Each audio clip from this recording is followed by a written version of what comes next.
مزمور داويت معرف 139 ጎይታዬ ንስኻ መርሚርካኒ ፈለጥካንውን ንምቕማጠይን ምትንስአይን ትፈልጦ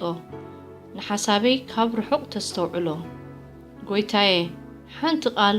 ኣብ መልሓሰይ ከየላስ እንሆ ኩሉ ትፈልጥ ኢኻ እሞ ምኻደይን ምድቃሰይን ትምርምር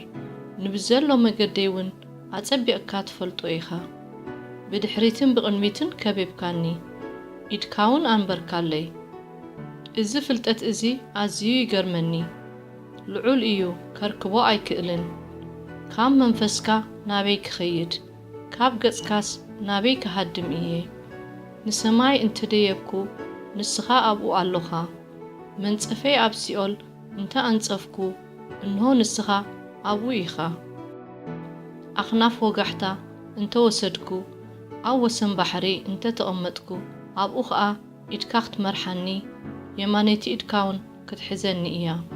ጸልማት ይኸውለኒ ኣብ ዙርያይ ዘሎ ብርሃን ከኣ ለይቲ ይኹን እንተበልኩ ንኣኻስ ጸልማት እኳ ኣይጽልምተካን ለይቲ ኸኣ ከም መዓልቲ ትበርህ ጸልማትን ብርሃንን ንኣኻ ሓደ እዮም ንኹላሊተይ ንስኻ ፈጢርካየን ኣብ ከርሲ ወላዲተይ ኣሊምካኒ መስተንክርን ድንቅን ጌርካ ፈጢርካኒ ኢኻ እሞ ከማስወካ እየ ግብርታትካ መስተንክር እዩ ነፍሰይውን ኣጸቢቓ ትፈልጦ ብሕቡእ ምስተፈጠርኩ ኣብ ከርሲ ምድሪ ምስተኣለምኩ ኣዕጽምተይ ኣይተኸወላኻን ኣዒንትኻ ድቂ ኸለኹ ረኣያኒ እተን ምድባት መዓልታተይ ሓንቲ እኳ ኸይነበረት ኩለና መጽሓፍካ ተጻሕፋ ወኣምላኽ ሓሳባትካ ንኣይ ክንደይ ክቡር እዩ ቁጽሩስ ክንደይ ዓብዩ እዩ እንተ ቖጸርክዎ ካብ ሑፃ ይበዝሕ እንተ ነቓሕኩ ገና ምሳኻ እየ ወኣምላኽ ንረሲእ ኮታ እንተ ትቐትሎ ኣቱም ደመኛታት ካባይ ረሓቑ ስምካ ብተንኰል ይሰምዩ ጸላእትኻ ከንቱ ይዛረቡ ወእግዚኣብሔር